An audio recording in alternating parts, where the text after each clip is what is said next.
Y es un conjunto de enfermedades que tiene erupción generalizada de la piel.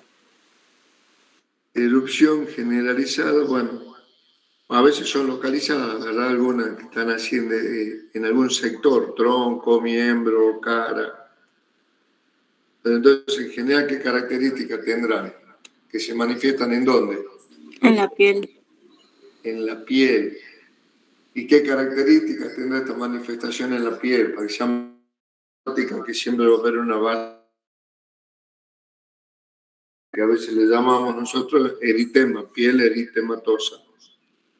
Y a su vez sobre la piel eritematosa podemos tener distintos tipos de lesiones o manifestaciones. Por ejemplo, una pápula, por ejemplo, una vesícula, ¿de acuerdo? O un conjunto de muchas pápulas pequeñas que da la sensación de una piel áspera, como en la escarlatina. Las vesículas cuando se rompen costra, entonces ahí tenemos esa evolución natural de pápula, vesícula, costra que tiene la varicela. Y por otro lado, vamos a decir que las manifestaciones pueden obedecer a distintos agentes etiológicos. Dentro de lo que es estrictamente infectológico o infeccioso, hay virus que producen la mayor parte de la enfermedad exantemática. Hay bacterias que se manifiestan en piel. Por ejemplo, ¿qué bacteria conocen ustedes?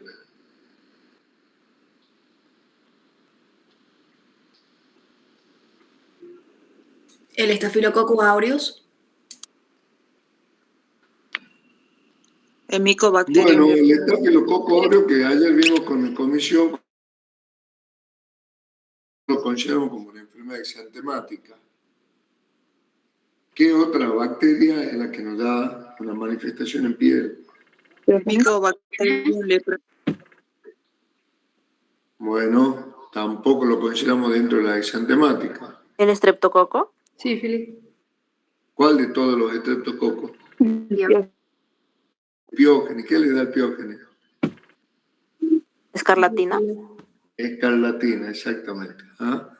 Entonces vamos a tener casi todos los virus manifestar en piel y de la bacteria a la que nosotros vamos a estudiar el Streptopiógenes que nos va a dar la escarlatina, que sería la continuidad o la manifestación en piel que no se da siempre. ¿De qué otro cuadro?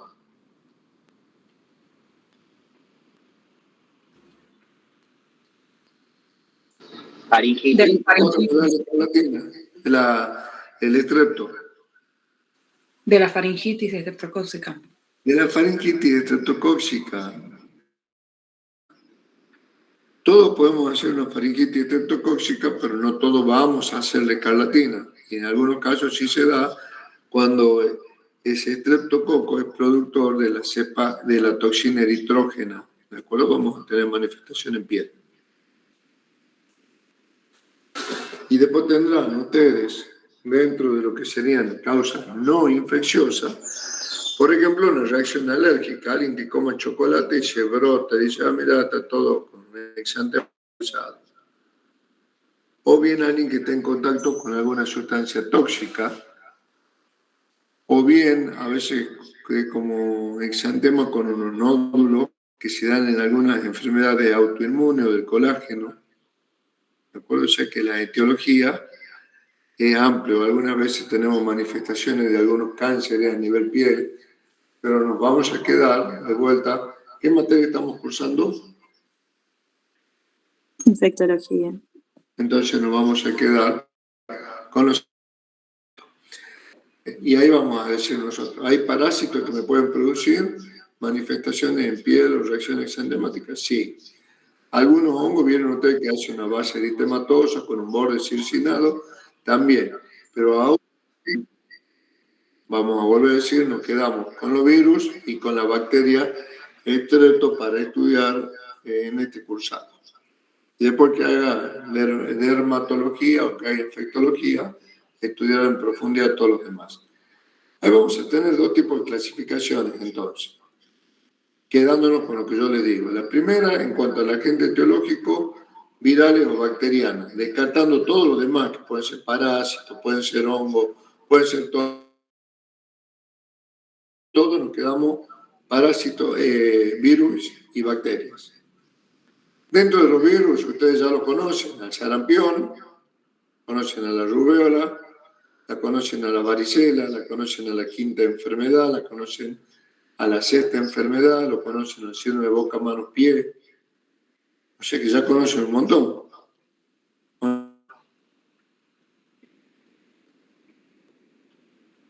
Silencio total. Sí, sí los conocen. ¿Y de dónde los conocen si no lo han visto? ¿De dónde los conocen? Por dermatología. De dermatología. ¿Hay en estudio de sarampión? Muy poco. Por ¿Y las de dónde vacunas. Vacuna. A ver, contame, ¿en qué vacuna nombramos varios agentes etiológicos virales?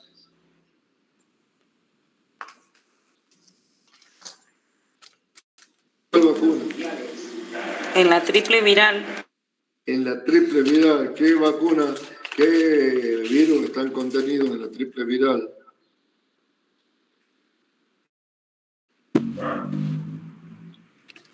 Sarampión, rubiola y papel. Rubiola, sarampión. Rubiola, sarampión y qué más. Y la parotiditis. Y la parotiditis.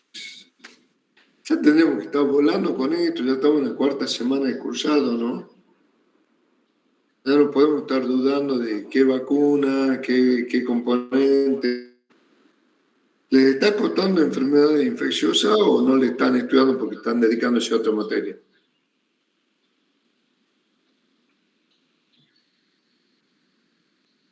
A ver, Ana Carolina, ¿qué opinas vos? Sí, la verdad que uno por ahí con el tema tiempo, o sea, es una materia muy linda, pero sí, tendría que dedicarle más tiempo, en mi caso, ¿no? Sí, y no le... No como quisiera. Bien. Y vos, Rosa, Andrea, que sos de mi comisión. Sí, doctor, la verdad que sí, nos están tocando todos los parciales, está todo junto y es como que nos estamos abocando a lo que vamos, a medida que vamos sintiendo, vamos estudiándolo y no nos queda tiempo. Pero es una linda materia. Usted la dicta bien, clara. No, más allá de que la dicte, creo que todos los jefes de trabajo prácticos, los que estamos en la cátedra, nos esforzamos para que darle lo que más podamos darle, ¿verdad? No te voy a decir que sea lo mejor, damos lo que más podemos cada uno. Pero lo interesante sería el aprovechamiento por parte de ustedes de que si hubieran venido en el programa que hoy era examen temática o en los mismos prácticos, para poder sacarle más provecho a la materia. Y como yo les digo, no pueden estar cursando sin saber vacuna o sin haber estudiado el calendario, sin saber cuáles son las vacunas.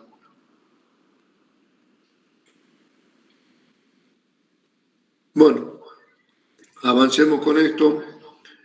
Estos van a ser los puntos más o menos que vamos a ver. Enfermedades exentemáticas infantiles, cuáles son las principales en pediatría, las exentemáticas bacterianas de otra etiología y las herramientas clínicas que tenemos para el diagnóstico.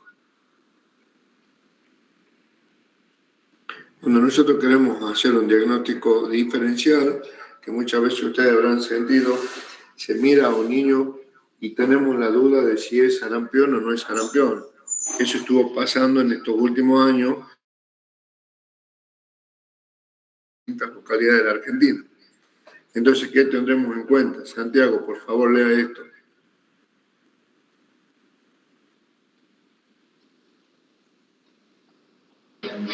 Ya leo, doc, esperen un segundo.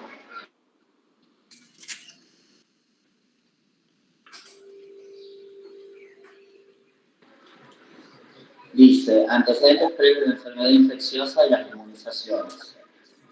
Tipo de periodo...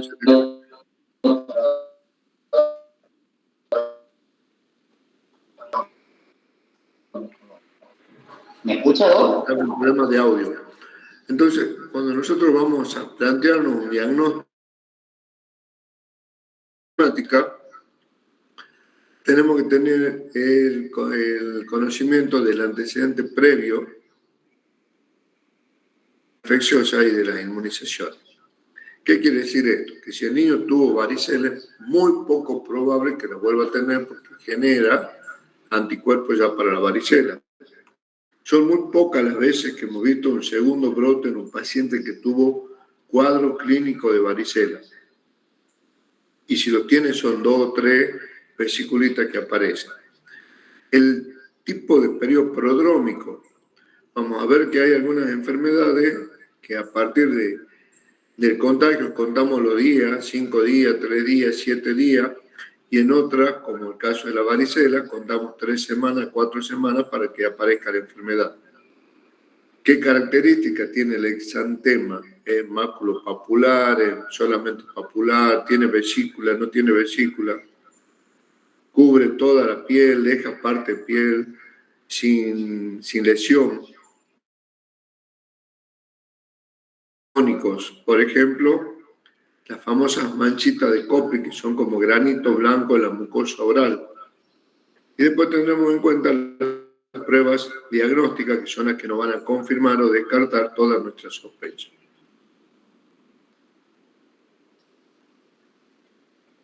¿Cuál es la definición? Erupción cutánea extensa, que puede tener una aparición simultánea en todo el cuerpo, puede ser secuencial. Cuando decimos secuencial, dice, mira, apareció en el cuello, después se fue hacia los hombros, después hacia los brazos, después hacia el tronco. Es decir, va siguiendo un patrón. Las causas son múltiples, como decíamos nosotros. Dentro de las virales, la que más conocen ustedes, sarampión, rubiola, el exantema súbito, y el megaloeritema y la varicela, que ahí tendríamos las clásicas, ¿verdad? La quinta y sexta enfermedad, pero después también conocen ustedes que ya han cursado adultos, que no lo vamos a ver tanto en niños, el herpes zoster, el herpes simple, las manifestaciones por enterovirus, el virus de la Epstein-Barr. Dentro de las bacterias, decíamos el estrepto, en niños es más común la escarlatina, en adultos se ve mucho erisipela. El meningococo, cuando hace una diseminación hemática, cuando tenemos la meningococcemia, nos va a dar también manifestaciones en piel con exantema y cuando se produce la lesión vascular, ahí aparecen unas pequeñas lesiones que pueden ser purpúricas o que van creciendo hacia hematoma, que no sé si se acuerdan, un nombre metafórico con el que la describen algunos autores. ¿Se acuerda alguien? Sin miedo, el que quiera participar.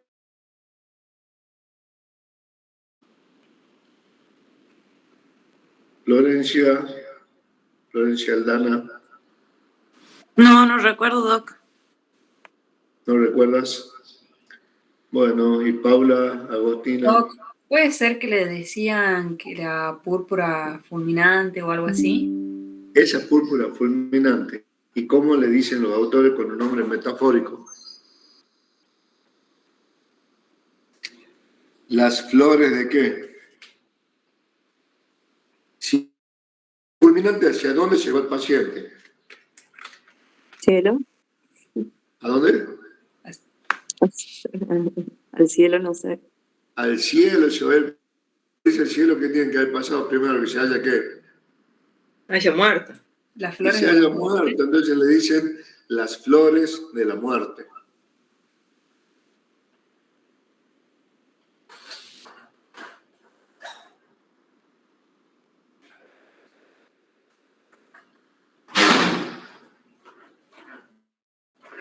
Entonces, la meningococcemia, esa la vamos a estudiar o la vamos a repasar. También cuando vemos sepsis. Entonces, la sepsis por meningococo es un cuadro muy grave que cuando ya aparecen esas manifestaciones en pie casi irreversible, porque incluso habla de que ya hay un toque en las glándulas suprarrenales. Y si ustedes después alguno quiere anotar y repasar y me lo cuenta de mi comisión la próxima clase, que es pasado mañana, cuál era el síndrome de Waterhouse-Friedrich, que era ya la etapa final de la meningococcemia, vamos a ver cómo al afectar la parte vascular, digamos, el paciente entra ya en estado final. Por estáfilo, lo que vieron ayer, infecciones de piel y parte blanda conmigo, vimos la de piel escaldada, que no la vamos a ver acá. Lepra puede tener algunas manifestaciones, no la vemos acá. Borrelia rickettsiana no la vemos. Y después tienen algunos parásitos, ¿de acuerdo? Las tóxico-alérgicas, que solamente van a nombrar ustedes tóxico-alérgicas, no hace falta que veamos esto, que el exantema de la sífilis, por ejemplo. ¿Quién tuvo dengue? ¿Alguno de ustedes se contagió de dengue? Yo. Sí. ¿Y tuvieron el exantema ese pruriginoso? Ay, sí, fue insoportable. Sí. Bien. Y bueno, el exantema de acá está un poquito más de vuelta descrito, el de la meningococcemia, que pues se va abriendo como hematoma, con fiebre muy alta, y el riesgo de sepsis fulminante, o sea que ya con un paciente que se va a morir.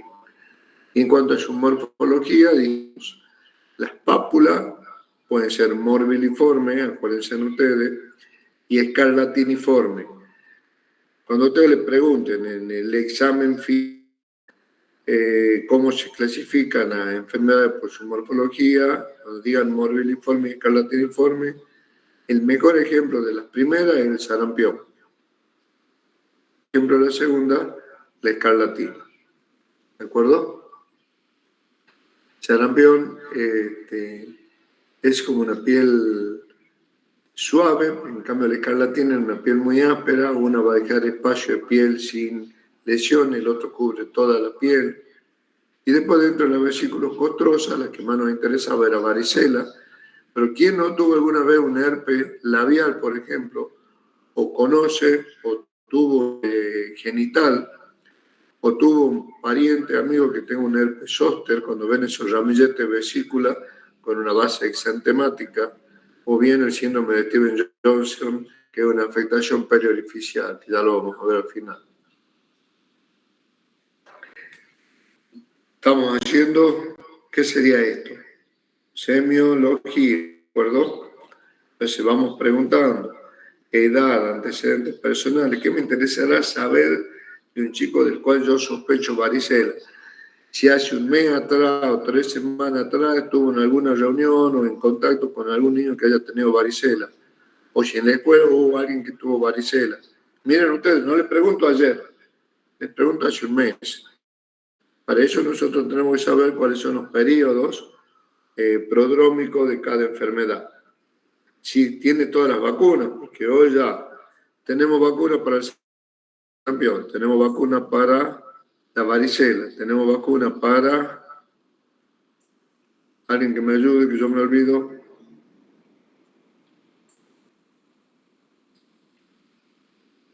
¿Se han olvidado? Rubiola. Ah, la rubiola. Para varicela, para rubiola, para parotiditis. Bien, bien. Y acuérdense que ya hay una vacuna circulando para el herpes zóster, ¿no? Eso le iba a preguntar, es vacuna y aparte hay inmunoglobulina, ¿verdad? Claro, pero ese no está en calendario. Bueno, la época del año, porque por ejemplo la varicela se da más a fines del invierno, primavera y verano, ¿de acuerdo? La enfermedad exantemática por virus respiratorio tendrá una alta en los meses de marzo, abril, mayo, junio. ¿Y cuándo apareció el exantema? Son las preguntas, ¿por dónde empieza? ¿Empezó en la mano, en la cabeza, en el tronco? ¿De acuerdo? ¿Tiene cuadro febril o no? ¿Cómo aparece el exantema? Hubo descamación, vamos a ver que en algunas enfermedades la descamación fosfurácea también es como una característica patognomónica. Y en el caso de que estén afectadas las mucosas, saber qué tipo de enantema presenta. Bueno, todo esto un poco para que ustedes después lo estudien, porque le vamos a preguntar cómo hacen el diagnóstico y ustedes nos dirán todo esto. Así. Consulta, puesto acá. doctor. Sí, te escucho. En el caso para desarrollar una historia clínica con los pacientes con las exantemáticas, cuando ponemos motivo de consulta, ¿qué tendríamos que poner? ¿Lo que dice la madre o cómo? El motivo de consulta, claro, lo que dice la madre, mira, vengo porque tiene un exantema, entonces, por enfermedad exantemática y fiebre, por ejemplo, ¿me entendés? Claro, y por ejemplo, en el caso de que ya algún hermanito o algo ya haya tenido, supongamos, la varicela y empezó con fiebre y todavía no tiene que el hermanito tuvo varicela. Yo no En la ese vea la caso, lesión, hasta que yo no la vea la lesión no puedo decir nada. ponemos síndrome febril y como antecedente Como tenemos la varicela del hermano. Claro, de la enfermedad actual, que el síndrome febril, en forma concurrente, el hermano está cursando un cuadro de varicela. Bien, Entonces, muchas gracias, doctor. la marca de la ampolla, ya ahí puede ponerle apellido y nombre al cuadro, ¿de acuerdo? Sí, muchas gracias. Bueno, ¿qué es lo que nos interesa a nosotros en todo esto? A veces el manejo adecuado, ¿sí? O sea, para eso tenemos que conocer la causa específica, para empezarnos a hacer terapias innecesarias.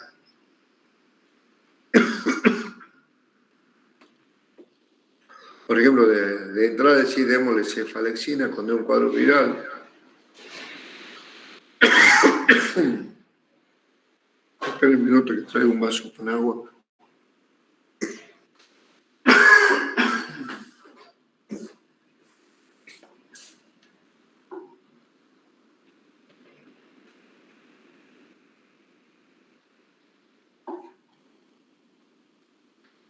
¿Y cómo saben ustedes si sus compañeros están viendo en la clase? ¿Ustedes no saben? Yo la estoy retransmitiendo. Están conectados. ¿Están conectados en las dos partes? Sí, son como 55 chicos en el otro Meet.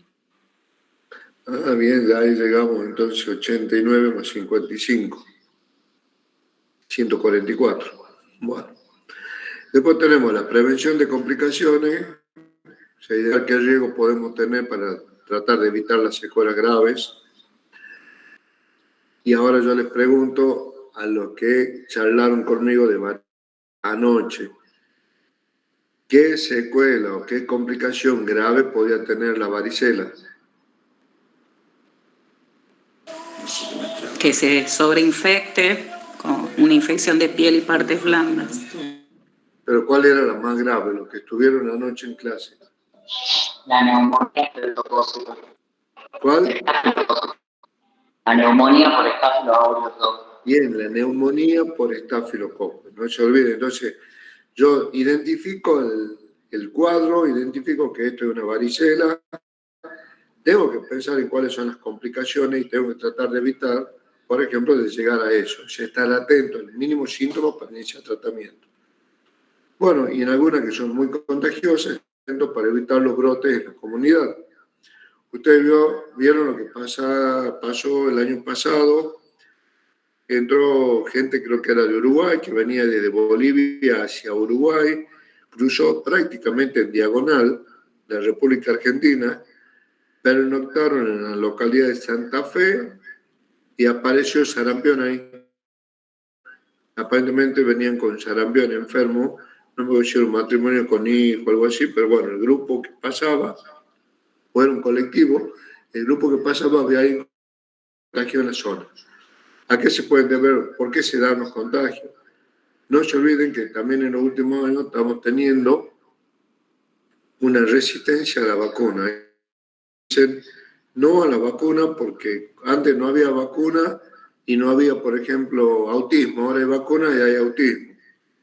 O no a la vacuna porque todo lo que tenía del COVID, muchos han hecho trombosis, muchos han hecho otras complicaciones. Entonces, empieza a surgir una corriente antivacuna y empezamos a quedar desprotegidos porque nosotros habíamos controlado el sarampión, nosotros hemos controlado con la vacuna la poliomielitis, pero por ahí viene alguien de afuera vacunado o con los refuerzos, nos contagia.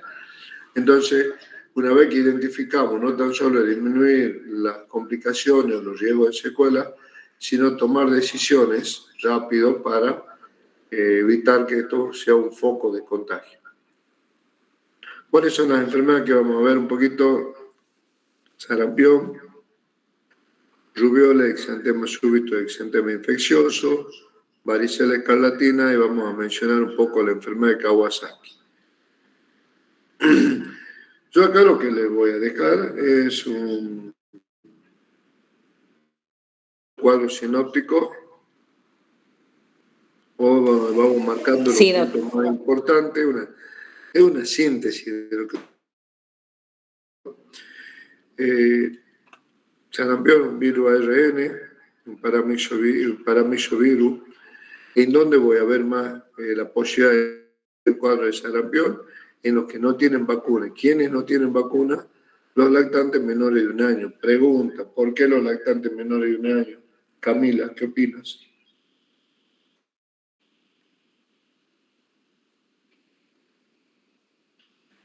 Porque todavía no tienen la inmunidad necesaria para la vacuna. A ver. Rocío, Valentina, no tiene la inmunidad necesaria para la vacuna. Son virus atenuados. Porque son virus atenuados, se trata de... Escuchen la pregunta. ¿Por qué si yo pienso que alguien se puede contagiar, el primer grupo que puede ser menores de 12 meses? Porque la vacuna se la coloca a los 12 meses. Porque la vacuna se la coloca a los 12 meses, o sea, porque antes no tengo anticuerpos generados para ese virus. ¿De acuerdo? Entonces, ese va a ser un grupo de riesgo. ¿Qué otra cosa más voy a tener en cuenta en la epidemiología? Altamente contagioso. Hay un punto de referencia que es la aparición del exantema. Entonces, ¿cuándo contagia el sarampión? 1 semana antes y 1 semana después. ¿De acuerdo? 5 días después. Es el periodo de contagio. Y en la clínica, ¿ustedes qué van a reconocer? Un periodo de incubación, una fase catarral y la fase exantemática. El periodo de incubación, miren, demora entre 10 a 12 días, o sea, entre semanas prácticamente, y la fase prodrómico-catarral de 3 a 5 días, una fase corta. Acá decíamos catarral y ¿qué tenemos? Miren, cuadro catarral. ¿Qué sería un cuadro catarral? Un cuadro de moco, un cuadro de tos seca, un cuadro de conjuntivitis, ¿de acuerdo? Y además, dolor de garganta y una fiebre moderada. Acá no me dice una fiebre altísima, fiebre moderada. Y en este periodo van a aparecer las manchitas de Koplik en la mucosa oral. ¿Se acuerdan cómo se llamaba esto? Catarro conjuntival, catarro nasal y catarro hilatole, se llama catarro faríngeo. ¿Cómo se llama esto?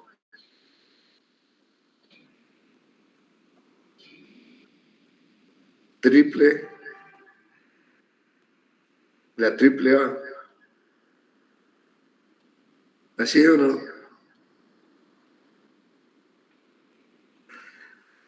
Pregunto, ¿están dormidos? No sabía, doctor. Le llamamos el triple catarro, ¿de acuerdo? Esto es el triple catarro. Doctor, Sí. la conjuntivitis, la fase prodrómica o catarral, ¿puede contagiar en este periodo o es más bien una complicación de la primera fase de la conjuntivitis? Fíjate la fase exantemática y fíjate el periodo de la fase prodrómica. ¿Te acuerdas que dijimos 1 semana antes del exantema? Sí. Bueno, vos mirá, cuando aparece el exantema, el prodromo inmediatamente hacia atrás, ¿verdad? Está comprendido dentro de la semana previa. O sea que ahora viene la respuesta a lo tuyo. ¿Podrá contagiar en el periodo prodrómico? Sí, puede. Bueno, y después viene... Perdón, Doc, una consulta que comprometía la conjuntiva, nariz y faringe. Claro, hoy la llamamos triple catarro, más la manchita de Kopling. Y de ahí viene, pasan los 3 a 5 días del triple catarro, de la fase catarral o prodrómica, y entramos en la fase exantemática. Miren, pasamos de una fiebre moderada, que puede estar o no presente, dice más o menos fiebre moderada, a tener una fiebre en picos, ¿de acuerdo? Con aspectos sépticos, estará en buen estado general, en regular, en mal estado general. Mal estado general. Bien, va a estar como en mal estado general, me va a impresionar a mí como que está muy enfermo. El exantema es maculopapular, eritematoso, muy rojo, es confluente, o sea que tienden a unirse las manifestaciones desde los distintos lados, y tiene una progresión cefalocaudal, o sea que va a ir desde la cabeza hacia los miembros. Con afectación palmoplantar, o sea, yo voy a ver las plantas de los pies, la palma de la mano, y ahí va a aparecer. Y puede descamar, que es lo que me va a dar después, la descamación fulgurase. ¿De acuerdo?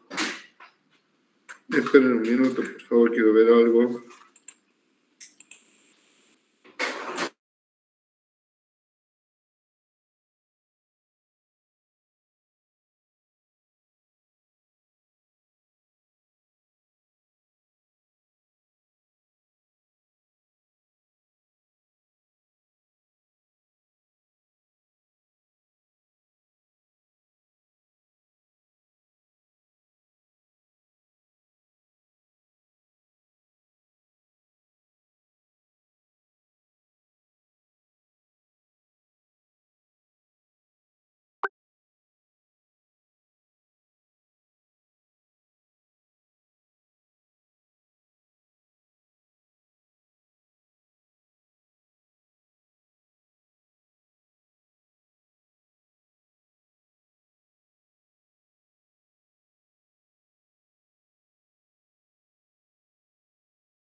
Bueno, entonces fíjense ustedes cómo acá, en esta...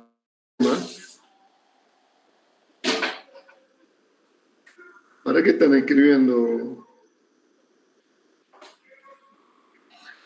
Acá tenemos para ver el prodrómico, el diagnóstico, cómo lo vamos a hacer. Hacemos un análisis donde obviamente tendremos una leucocitosis, podemos pedir serología específica, PCR en sangre y tener en cuenta cuáles son las complicaciones que nos puede dar el sarampión.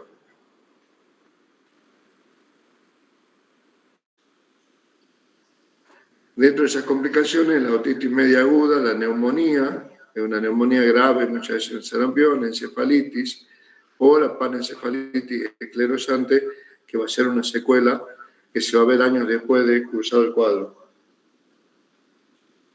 En cuanto al tratamiento, no tenemos tratamiento específico, es un tratamiento sintomático y de las complicaciones. ¿Qué están tomando asistencia? Neumonía necrotizante, dijo Doc. No, neumonía de células gigantes. Perdón. Sobreinfección bacteriana. Y es la panencefalitis esclerosante, que es una discapacidad de movimiento intelectual que se da en algunos pacientes años después. ¿Qué está la secretaria tomando asistencia? Sí, están poniendo en el chat por la asistencia. Así toma ella cuando tenemos los seminarios, doctor. Secretaria, bien, interrumpí la clase.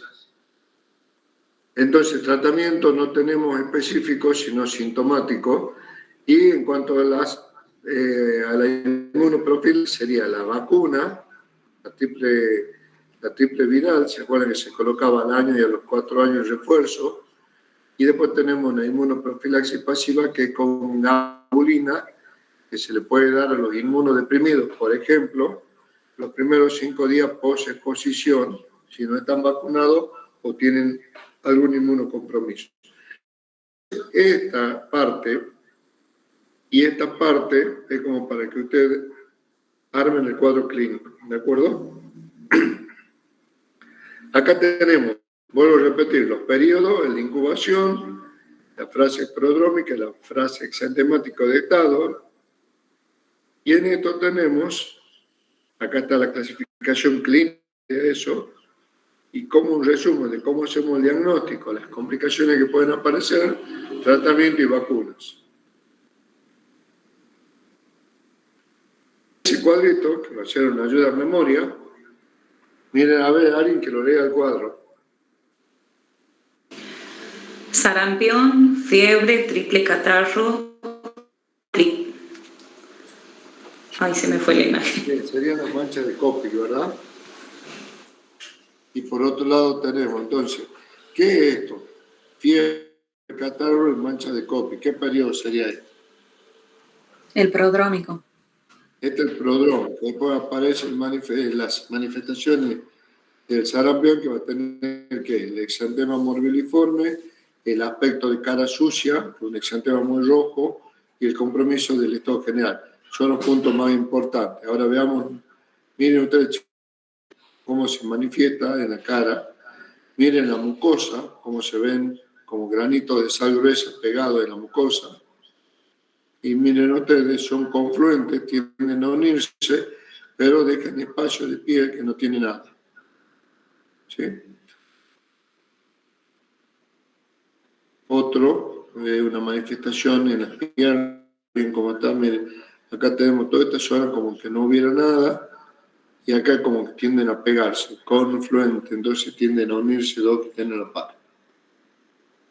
¿Alguna pregunta? Porque esto es más que nada para estudiarlo, ¿no? O sea, las preguntas serían si no han entendido algún concepto.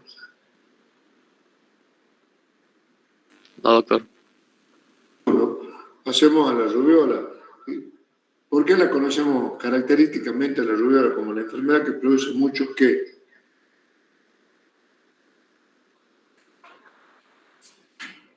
Manifestaciones en la piel. A ver, todas producen manifestaciones en la piel, pero hay algo que esta produce más que el sarampión.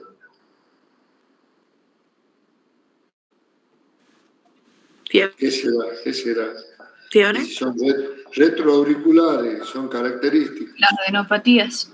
Las adenopatías, ¿de acuerdo? Adenopatía, este produce mucho más ganglio que el sarampión. Entonces, eso, cuando uno toca sus ganglios retroauriculares, cervicales, posteriores, más la manifestación en piel, uno dice, ah, mira, esto debe ser una rubiola. O decía antes que había, ahora ya casi no se ve. Entonces, este va a ser un virus de la familia Tobacillinae, también se contagia por vía aérea transplacentaria. ¿Sería importante saber si se transmite por vía transplacentaria? Sí. ¿Por Sí. qué motivo? Para poder hacerles y para poder estar listos para tratarlo y por las complicaciones que le trae al bebé si la madre tuvo rubiola. ¿Qué complicaciones puede traer al bebé? Catarata, microcefalia. ¿Cómo se Creo que llama eso? auditivas también. Sordera. ¿Cómo se llama eso?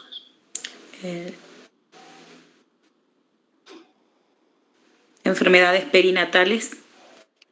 Rubiola congénita. Chicos, presten atención, síndrome de la rubiola congénita. ¿Qué era el síndrome de la rubiola congénita? Pero más que ese, digamos, específico, ¿cómo se llaman todas esas manifestaciones que se pueden dar porque la mamá se contagió durante el embarazo? Los TORCH. Las TORCH, ¿de acuerdo? Esto sería, cuando yo hablo acá, el paso con un conjunto de signos y síntomas que van a ser comunes a otras, como por ejemplo el chaga, la sífilis, nosotros decimos TORCH. Y especialmente me va a dar también otro que se llama el síndrome de la rubiola congénita. Y alguien dijo catarata, alguien dijo sordera, alguien dijo puede tener una cariopatía, pero más que nada la microcefalia, ¿de acuerdo? Entonces es importante hacerle el control si la mamá tiene o no tiene la vacuna y muchas veces lo lindo es cuando uno puede programar el embarazo, porque uno puede hacer un muy buen control y por ahí si hay vacunas que no están, las podemos poner. ¿Y yo podría poner la vacuna triple viral durante el embarazo?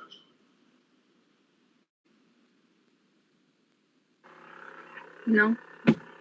Gastón, Salvador, ¿qué opinas tú? ¿Cómo era la pregunta, doctor? ¿Podrías poner la vacuna triple viral durante el embarazo?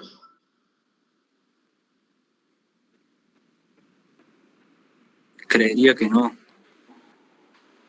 ¿Qué es lo que te lleva a pensar a vos que no? ¿La fe o...? No se puede porque contiene virus vivos. Bien, Claro, tiene virus gérmenes vivos. Gérmenes vivos. Entonces no usamos vacunas a gérmenes vivos durante el embarazo. ¿Estamos? Sí, doc. Bueno, pasemos, entonces sigamos viendo un poquito de esto. Miren ustedes que vía transplacentaria y el contagio se da de 3 a 7 días antes del exantema hasta unas semanas después de la desaparición del exantema. Y en el caso anterior, si ustedes hacen memoria, ¿qué decíamos acá? Desde el momento en que aparece el exantema, el contagio una semana antes o una semana después. Y en este otro es la semana antes y una semana después que desaparece el exantema. También vamos a tener un periodo de incubación, una fase catarralo-prodrómica, una fase exantemática. La tenemos acá, periodo de incubación puede ser de 2 a 3 semanas. Recuerden que la anterior era de 10 a 12 días. Entonces acá tendré que preguntar, hace 3 semanas, hace 15 días, ¿habrá estado con alguien que tenía algún cuadro y le describimos el cuadro? La fase prodrómica, el otro era 3 a 5 días, esta es una fase prodrómica más corta, 1 día, 2 días, la fiebre baja, el cuadro catarral, las adenopatías retroauriculares y occipitales que son dolorosas. Y acá de vuelta tenemos un enantema, que en el otro se llamaban las manchas de copia, acá se llaman las manchas de Forchheimer.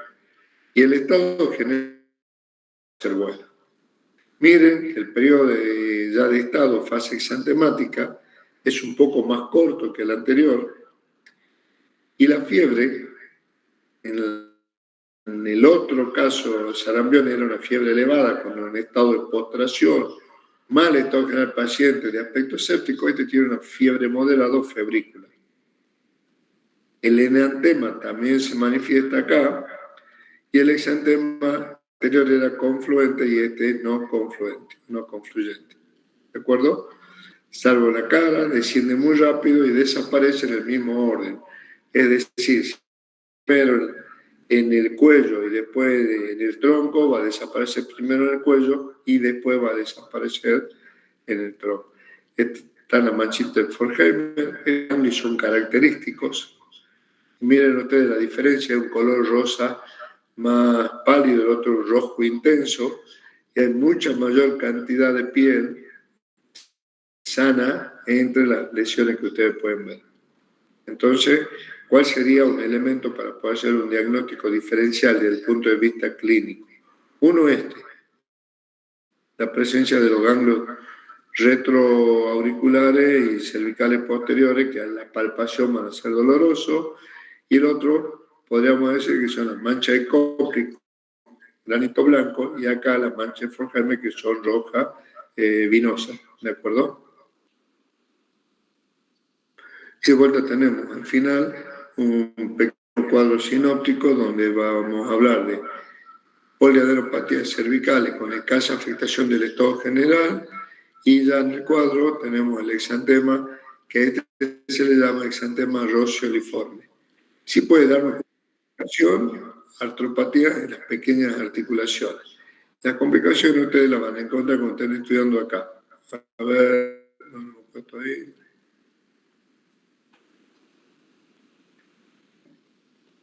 Bueno, discúlpenme, no las puse acá, sino que acá yo me aboqué a las que son más complicaciones más graves, que son la afectación fetal del primer trimestre, que es donde se va a producir la mayor cantidad de secuelas en el feto. Pero sí me puede dar una pequeña artropatía o artritis en las pequeñas articulaciones. Bueno, ¿alguna pregunta de rubiola? Ninguna. Camila. No, Doc, ninguna pregunta. Bueno, ¿puedo preguntar yo? Doc, ¿el tratamiento es con inmunoglobulinas? Tratamiento de estas enfermedades sintomáticas. Salvo que vos me digas, estoy con un paciente inmunodeprimido, ¿me entendés? O que sea un paciente de riesgo, sí vamos a apelar a la inmunoglobulina, como vimos hace rato, pero si no... En las congénitas también. Claro, vamos controlando al paciente para ver de qué manera podemos evitar algunas complicaciones. ¿Y en el caso de la embarazada que tuviera rubiola, también inmunoglobulinas? Inmunoglobulina. Y vamos al eritema infeccioso.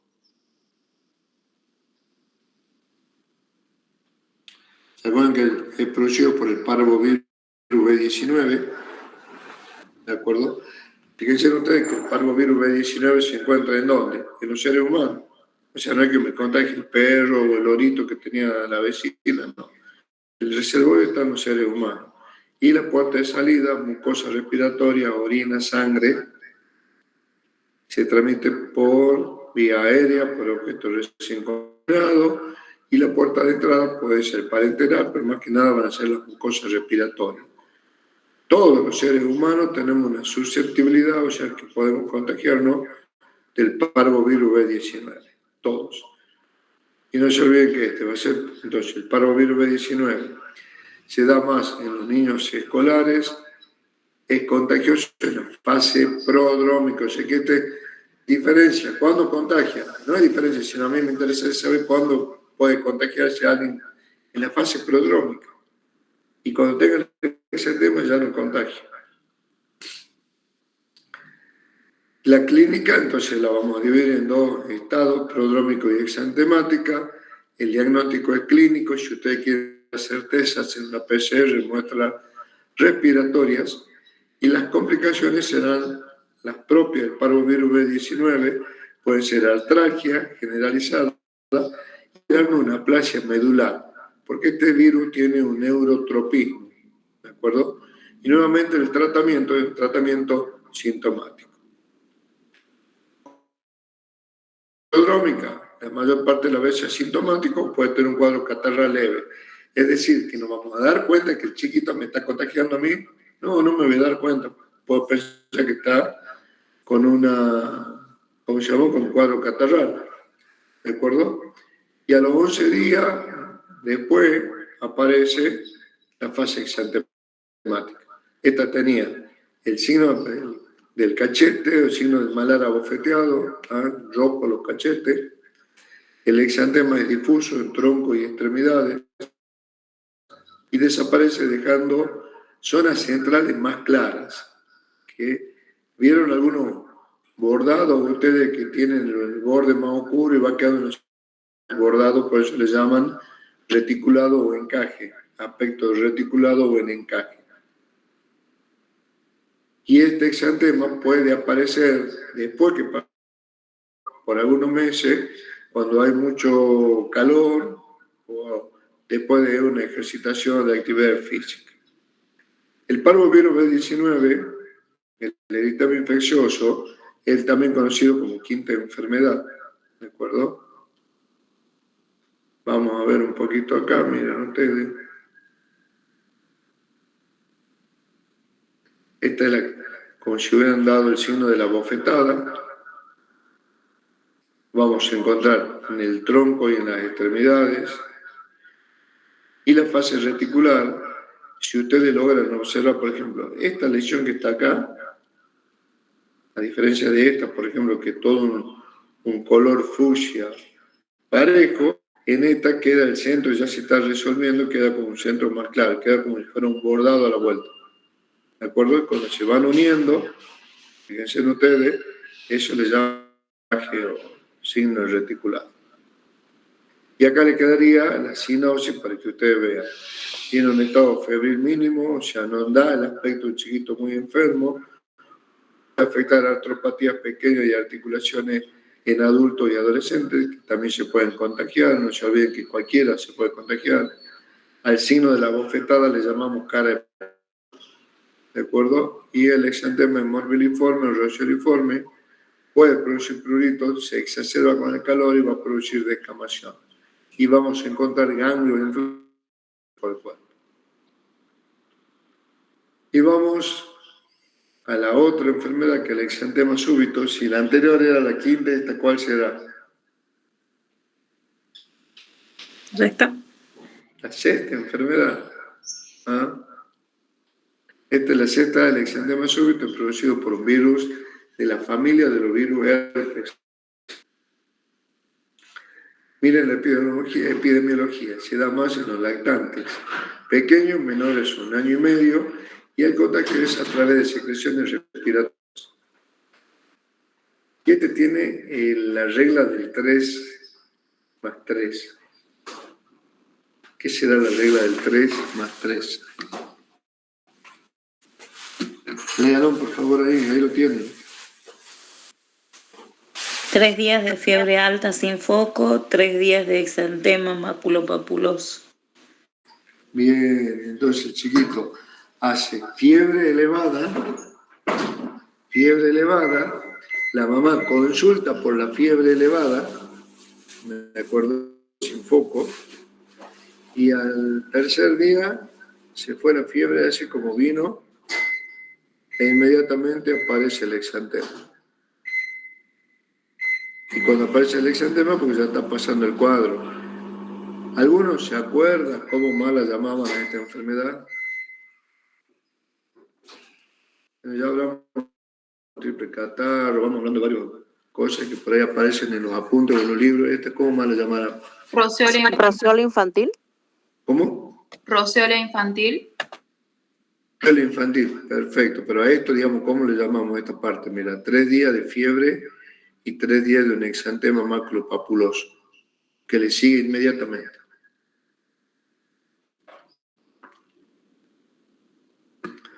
Cuando aparece el exantema, el chiquito parece que está sano, pero con el exantema, y ya no tiene fiebre. O sea que ya no tiene fiebre, como está contento, se alimenta, ¿cómo le llamaremos?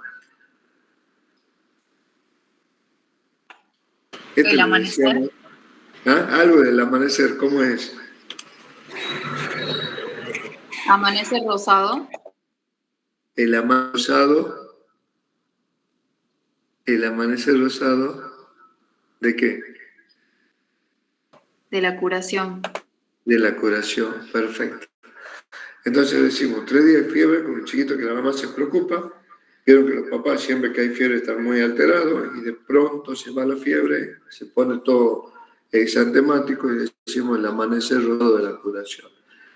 Tampoco hay complicaciones específicas, no hay tratamiento específico y sintomático.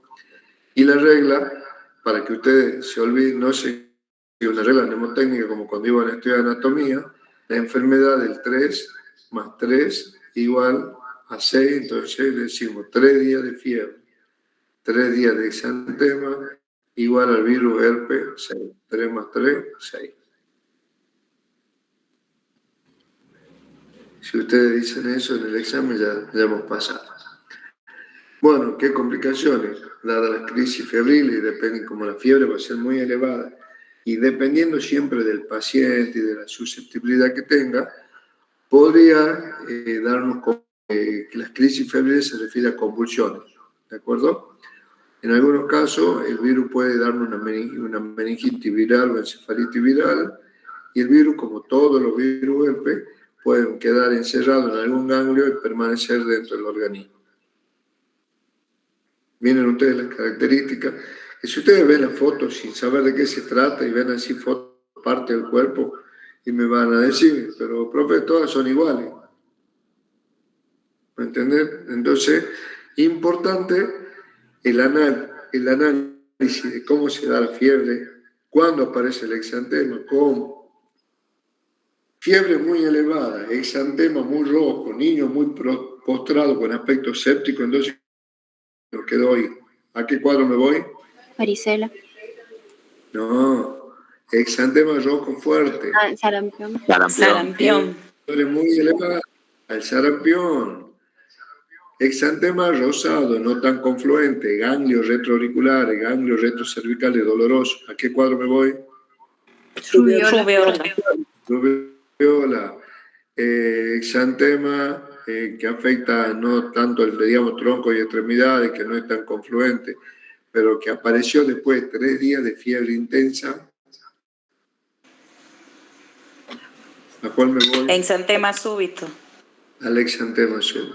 Entonces, si ustedes ahí ya se están dando cuenta que con 2 o 3 características clínicas yo puedo saber o intuir cuál es el cuadro que más se acerca al diagnóstico. ¿Sí? Bueno, y ahí tenemos de vuelta una sinopsis para que ustedes lo vean. Y gracias a Dios no hay mayores complicaciones. En cuanto a la escarlatina, siempre yo les digo a los chicos de mi comisión y a todos cuando cursamos después en el seminario, siempre escarlatina y faringitis estreptocóxica puede ser un tema del examen final con tratamiento, muchas veces dosis de tratamiento. Y ustedes me dicen, en la meningitis no nos va a pedir eso, no, pero en la faringitis estreptocóxica sí. Porque consideramos que este va a ser uno de los cuadros que más vemos en la práctica diaria y que así como lo vemos, mayores errores de tratamiento se cometen. ¿No? Porque uno ve una faringitis y ahí nomás mox. Entonces, la escarlatina sería algo parecido, tenemos que estar seguros del diagnóstico antes de implementar un tratamiento antibiótico.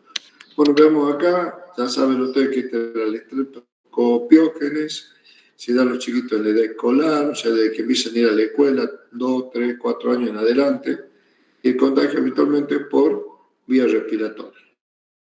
Tiene una fase de incubación prodrómica exantemática, puede tener las complicaciones propias del estreptocopiógenes, cuáles serían las que son las a corto plazo, absceso y otitis. ¿Se acuerdan del absceso periamigdalino, por ejemplo? ¿Ah? Y las tardías, que son las que nosotros ya casi no uso del antibiótico, que son las que tampoco queremos tener, la glomerulonefritis y la fiebre reumática. Tratamiento específico para todos los estreptococos, ¿quién va a ser? Estoy marcando, lee alguno. Penicilina. Penicilina. La penicilina, cuando ustedes me digan a mí, estreptococo, neumonía, el tratamiento de base es la penicilina. A menos que vaya haciendo resistencia, cambia a un acéfalo tercero. Tratamiento del estreptococo galactea, beta hemolítico, el grupo B, la mamá, o por goteo, ¿qué antibiótico le pongo? Cefalosporina. Penicilina, ¿no estamos hablando de eso? Faringitis estreptocóxica, ¿qué antibiótico le doy? Penicilina. Penicilina. Y una vez que ustedes me digan penicilina, entonces ustedes podrán decirme, no, a ver, yo le voy a dar un derivado que es la amoxi, la ampi, o le doy penicilina oral o penicilina benzatín, pero es la penicilina.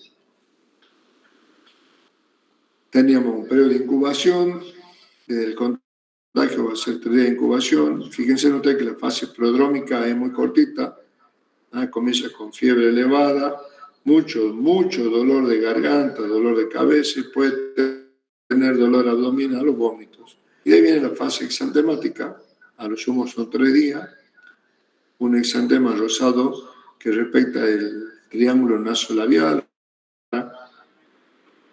El exantema da la sensación de lija cuando lo tocamos, un exantema áspero, confluente en los pliegues, tiene la línea de Pasti, afecta al palmas y planta, la lengua aparece como una frambuesa muy roja, y cuando vemos la garganta, vemos los pilares del istmo de la fauce, estaban los exudados pultáceos, ¿de acuerdo? Entonces, características de la escarlatina: comienzo brusco, la angina pultácea, la lengua saburral, elevado, enantema petequial, como si fueran petequias en el paladar, y el exantema escarlatiniforme predomina en la zona de los pliegues, que va a producir esa fase característica que respetaba los pliegues, se le llama la fase de filatón. ¿De acuerdo? Es un exantema micropapuloso, cuando ustedes lo tocan da la sensación de aspereza y afecta palma, planta, la línea de Pasti en los pliegues y la fase filatón. A ver si tenemos acá, está aframbuesada. Y con eso vamos a hacer un poquito de hincapié en lo que es el tratamiento. ¿Dónde estaba el tratamiento? Bueno. Acuérdense que la escarlatina, como la faringitis estreptocóxica, nosotros le damos, ¿qué antibiótico era entonces? Penicilina o su derivado, ¿verdad? Y de ese grupo de antibióticos, el tratamiento, cualquiera que le demos, tiene que ser por 10 días. Le demos penicilina benzatínica, que va a ser única dosis. En los otros hacemos 10 días de tratamiento. Otra cosa que por favor repasen es que si ustedes están con un adolescente o adulto y yo les pregunto el tratamiento, me dirán amoxicilina 500 cada 8 horas. Pero si estamos en pediatría, me dirán 50 miligramos kilo día cada 10 días. Quiere decir que la cantidad de antibióticos varía de acuerdo al peso del niño.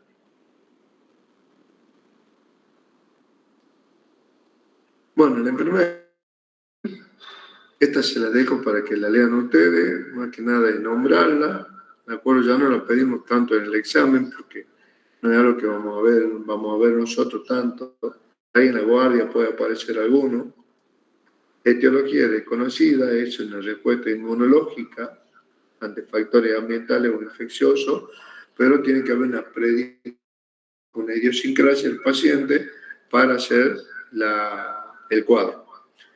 ¿Cómo va a ser la clínica? De vuelta tengo fiebre sin foco aparente, labio frambuesada, los labios muy rojos, hiperémicos, que se agrietan como si fueran que están papados, una conjuntivitis, o sea, tengo la inflamación de la conjuntiva, pero no tengo la asociación característica. Hay un eritema palmoplantar con descamación en los dedos, en la punta de los dedos, el exantema polimorfo, adenopatías inflamadas y tiene una afectación cardiovascular. O sea, que se va a producir una vasculitis a nivel de las arterias coronarias. Eso es lo más importante, ¿de acuerdo? Diagnóstico, de vuelta digo, se lo dejo para que ustedes lo lean. tenemos criterios mayores y criterios analíticos o de laboratorio. Los mayores que estamos hablando, ¿sí? Y los analíticos los tienen ustedes acá, miren la cantidad de leucocitos, la cantidad de plaquetas, anemia para la edad del paciente, elevación de la GPT. Si no cumple criterios mayores, el diagnóstico de la enfermedad de Kawasaki incompleta se hace a través de los criterios analíticos. ¿De acuerdo? Entonces, cuando decimos que tenemos una enfermedad de Kawasaki, cuando tengo una fiebre sin foco, 5 días de evolución, y acá tengo 1, 2, 3, 4, 5, de los cuales por lo menos 4 tienen que estar presentes. Por ejemplo, la conjuntivitis bilateral, por ejemplo, el enantema, lengua fresa, labio rojo, por ejemplo, el exantema polimorfo y la adenopatía. No estaría él. 5 mejor, ¿de acuerdo? Esto obviamente, con que yo se lo lea, ustedes no lo van a retener, después agarren la clase y la estudien. Esta clase está publicada. En cuanto al tratamiento, fíjense en ustedes que acá usamos gamma globulina endovenosa más el ácido acetil salicílico. Esto hace el tratamiento, esto es la gamma globulina y el ácido acetil salicílico.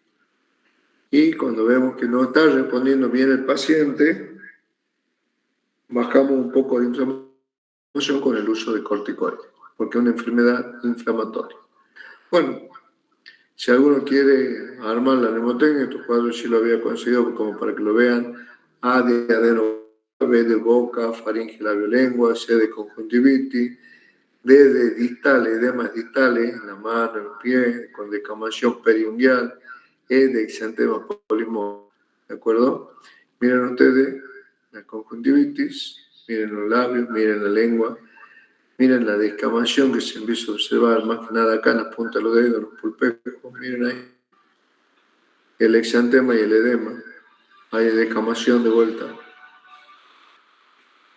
Y acá van a tener ustedes una sinopsis como para que se sienten a repasar la materia antes de ir a rendir.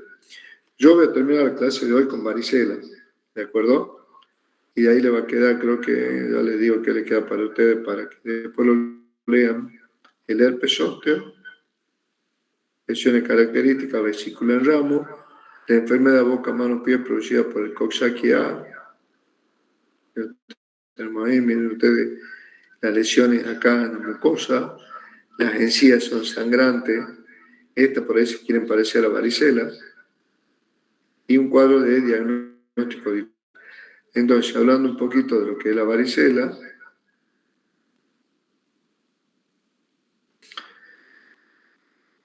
es un cuadro altamente contagioso, que no se va del todo a pesar de que ya se ha implementado la vacuna, que tiene una fase de incubación y una fase exantemática, que el diagnóstico lo hago por PCR, y que las complicaciones, alguien dijo hace rato, cuando yo le pregunté, las infecciones de piel y parte blanda, me dijo celulitis y absceso, yo dije muy bien, pero una más grave. Después creo que Santiago contestó, la neumonía bacteriana estafilococo, está muy bien. Después vamos a tener alteraciones a nivel de la sangre, ¿sí? Y por cierto la meningoencefalitis. Estas son las más importantes. En de frecuencia, la hipertigenización, la neumonía y la meningitis, meningoencefalitis. El tratamiento es sintomático, tratando de evitar la famosa aspirina, porque se ha visto que en esos pacientes se produce el síndrome de Reye, ¿de acuerdo? En los adolescentes y adultos, que es donde más complicaciones se pueden producir, rápidamente la idea es de que el aciclovir por vía oral se administre en las primeras 72 horas de iniciado el cuadro, como para que se active. Y en el caso en que el paciente manifieste signos o síntomas de una meningoencefalitis cursando una varicela, yo voy a sospechar que es una meningoencefalitis por virus del varicela zoster. ¿Y qué hacemos en ese caso?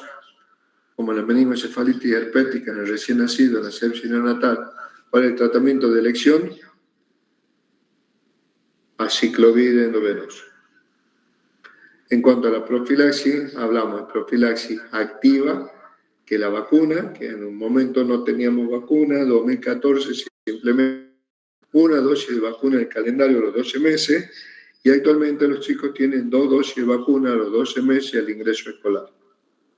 Y la profilaxis pasiva, que es la inmunoglobulina antivaricelosa, en las primeras 96 horas post-exposición.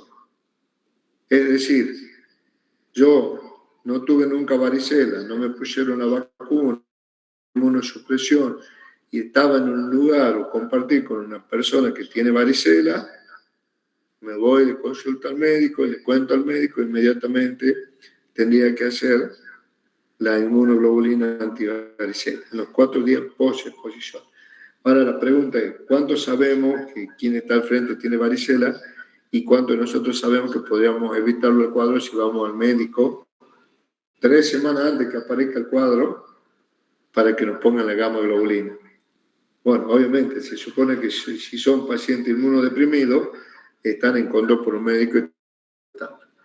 Bueno, también, miren ustedes, un recién nacido que no tiene vacunas, que no tiene anticuerpos. Si la madre tiene varicela 5 días antes del parto o 2 días después, sale la inmunoglobulina. En los inmunodeprimidos no vacunados, le damos gamma globulina y no vacuna, ¿verdad? Porque es una vacuna viral. En los recién nacidos con madres sin evidencia de inmunidad en los primeros 7 a 14 días de vida, siempre y cuando hayan estado en contacto con alguien que tenga varicela, y en las mujeres embarazadas sin evidencia de inmunidad, ¿de acuerdo? Que estén en contacto con alguien que tenga varicela. Entonces, el periodo de incubación es de 2 a 3 semanas. Estas 3 semanas a veces son hasta 4, acá. Y después va a venir la fase exantemática, inicia en la espalda, en el cuello, en la zona retroauricular. El exantema septo afecta tórax, zona proximal de extremidades. Y una diferencia, ¿se acuerdan que varios veníamos recalcando? Afecta las palmas y la planta. Palmas y la planta. Por ejemplo, el síndrome de boca, manos, pies, para que uno no se olvide, dice, se afecta la boca, las manos, la palma de la mano y la planta de los pies. En cambio, la varicela no afecta a las palmas. Quiere decir que ante la duda si una varicela o un síndrome de boca, mano, pie, veré qué tipo de afectación tiene hasta que tenga el resultado de la PCR. Las lesiones son polimorfas, mácula, pápula, vesícula, costra, que es lo que nosotros o algunos autores decían, mira, hay un exantema en cielo estrellado. ¿Qué quiere decir eso? Que al observarlo al paciente, al examinarlo, encontramos lesiones en los distintos estadios evolutivos. Por eso se llama en cielo estrellado. Podrán estar en forma de pápula, de vesícula, de costra. Y ya estoy viendo que Ana Carolina me está por preguntar y por qué se produce eso. ¿Así era, Anita? Justo estaba por preguntar eso. Ah, viste vos, si te estaba mirando a vos. Entonces, ¿por qué se produce? Porque el brote, en el caso de la varicela, se produce aproximadamente cada 6 horas. O sea que cada 6 horas va a tener un pico febril y la aparición de nuevas lesiones. Quiere decir que al cabo de las lesiones van evolucionando, ¿verdad? Voy a tener la primera en forma de mácula, pasan la hora, ya va siendo pápula, pasan la hora, va siendo vesícula, siguen pasando la hora, se rascan, se rompe y aparece una primera costrita pequeña. Mientras el primer brote evolucionó de esa manera, a las 6 horas posteriores ya tengo otro brote y a las 6 horas otro brote. Entonces, cuando las primeras máculas ya están en forma de vesícula, por decir, puedo estar teniendo un brote nuevo que está en forma de mácula y tendré uno anterior que está en forma de pápula. Y eso es lo que se llama pleomorfismo de las lesiones en la varicela. Muy pruriginoso, por eso en el tratamiento siempre damos un antihistamínico. Y de vuelta tenemos acá el cuadrito sinóptico como para que ustedes lo vean, o el ayuda a memoria, o el map mind, como le quieran decir. Miren ustedes cómo están las lesiones. Miembro, tronco, cara. Y acá tenemos una vesícula pequeñita, acá tenemos una que ya se rompió. ¿De acuerdo? Acá están las máculas que están apareciendo. Miren acá. Y este es un chiquito que ya están todas en estado de costro. O sea que si se ponen a ver ya no hay tanto tema. Casi todas costros. O sea que ya estamos en un periodo resolutivo. ¿Cuánto tiempo demora en llegar a esto? Desde acá hasta acá o desde acá hasta acá. ¿Cuántos días demoran? Habitualmente 7 a 10 días. Y la varicela se contagia hasta que cae la última costra. Y bueno, les dejo el herpes zóster, que es un cuadrito nomás, para ustedes, a partir de acá, para que lo vean, el herpes zóster y el síndrome de boca, mano, pie. ¿Algunas preguntas? No. Del otro grupo, ¿alguien no sabe si alguien les preguntas? No. Bueno, se supone que ahora tenemos que sentarnos a estudiar, porque ya nos quedan menos de 2 semanas para el parcial. No, 2 semanas, 2 semanas. No lo quiero hacer soltar, 2 semanas. Nos sentamos a estudiar, las dudas que tengan de las clases, siempre nos pueden preguntar en nuestro trabajo práctico, pueden mandar mensaje al grupo, acercarse a cualquiera de los jefes de trabajo práctico para sacarse la duda, no se queden ahí con que no entendí tal cosa, ¿no? Y la otra les pido una desorganización de si era presencial, virtual, presencial, y tuve que salir del hospital, después buscar mi computadora en una zona con buen internet, por eso nos demoramos un poco. Así que, bueno, chicos, nos estamos viendo el viernes, si Dios quiere. Muchas gracias, Doc. Gracias, doctor. Gracias, Bien. doctor. Gracias, buen día. Hasta luego, muy bien.